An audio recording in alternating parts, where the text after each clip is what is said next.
તો આજે આપણે બનાવીશું ક્રિસ્પી કાંદાના પકોડા। તો સૌથી પહેલા કાંદા પકોડા બનાવવા માટે આપણે 2 ડુંગળી લીધેલી છે, એને સમારી દઈશું।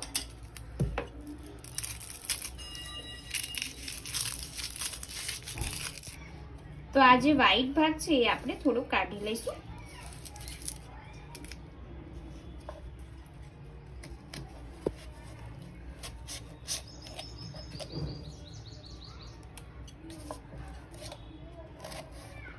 બધી ડુંગળીને આવી રીતના આપણે કટ કરીશું।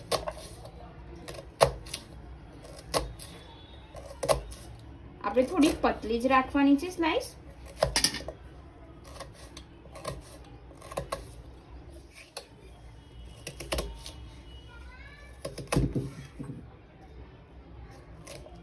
આવી રીતના આપણે એકદમ પતલી ચીરી કરી દઈશું, તમે જોઈ શકો છો। અને થોડી છૂટી પાડી દઈશું આપણે ડુંગળી અને સરસ કરી દઈશું।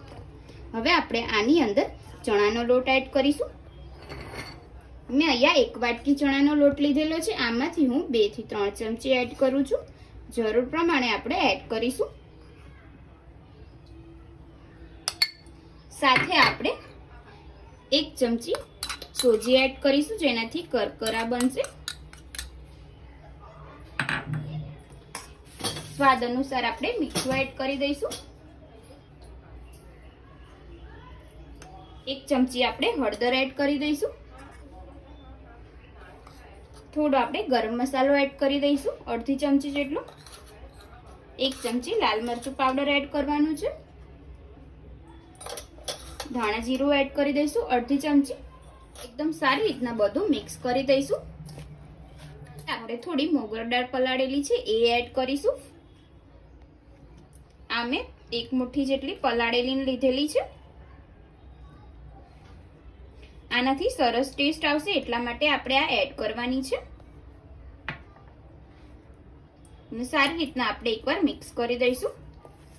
જો તમને જરૂર લાગે તો આની અંદર પાણી એડ કરવાનું છે, બાકી આપણે કોરું જ રાખવાનું છે। એકદમ સરસ રીતે મિક્સ કરીને જો તમને એવું લાગે કે ચણાનો લોટ એડ કરવાની જરૂર છે તો આપણે થોડો ચણાનો લોટ એડ કરી દઈશું। થોડો આપણે ચણાનો લોટ એડ કરીશું, 1 ચમચી જેટલો। હવે આપણે હાથેથી સારી રીતના મિક્સ કરી દઈશું। આપણે એકદમ પાણીવાળું નથી બનાવવાનું, એટલા માટે હું થોડું કરીને મિક્સ કરું છું। એકદમ આવી રીતના આપણે બનાવી દઈશું ખીરું। જો તમે જોઈ શકો છો અહીંયા મેં 2 ચમચી જેટલું જ પાણી એડ કર્યું છે, કેમ કે જે આપણે દાળ પલાળી હતી એમાં પાણીનો ભાગ હતો એટલા માટે। અને આવી રીતના આપણે કરી દઈશું। હવે આને તળી લઈશું। તળવા માટે આપણે તેલ ગરમ થવા મૂકેલું છે, એની અંદર આપણે એડ કરી દઈશું। અને જ્યારે આપણે તળીએ ત્યારે ગેસ ફાસ્ટ રાખવાનો છે, પછી આપણે ધીમો કરી દઈશું ગેસ। અને ધીમા ગેસે આપણે આને ક્રિસ્પી થવા દઈશું।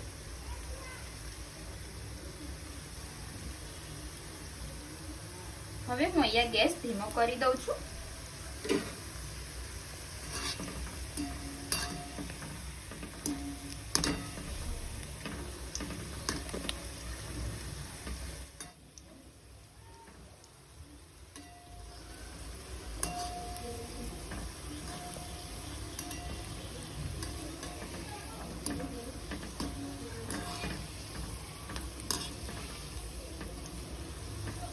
આવી રીતના આપણે તળી લઈશું।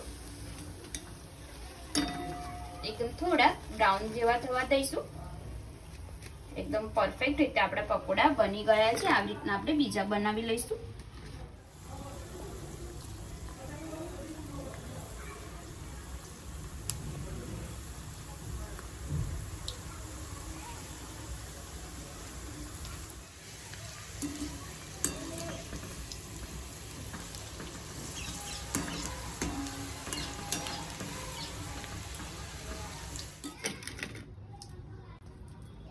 ફ્રેન્ડ્સ, આપણા કાંદા પકોડા એકદમ સરસ રેડી થઈ ગયા છે, ક્રિસ્પી અને ટેસ્ટી। અને જો તમને મારી રેસીપી પસંદ હોય તો તમે વિડીયોને લાઇક કરજો, શેર કરજો, કમેન્ટ કરજો અને ચેનલને સબસ્ક્રાઇબ કરવાનું ના ભૂલતા। તો ચાલો મળીએ આપણે એક આવી જ નવી રેસીપી સાથે। જય માતાજી, જય શ્રી કૃષ્ણ।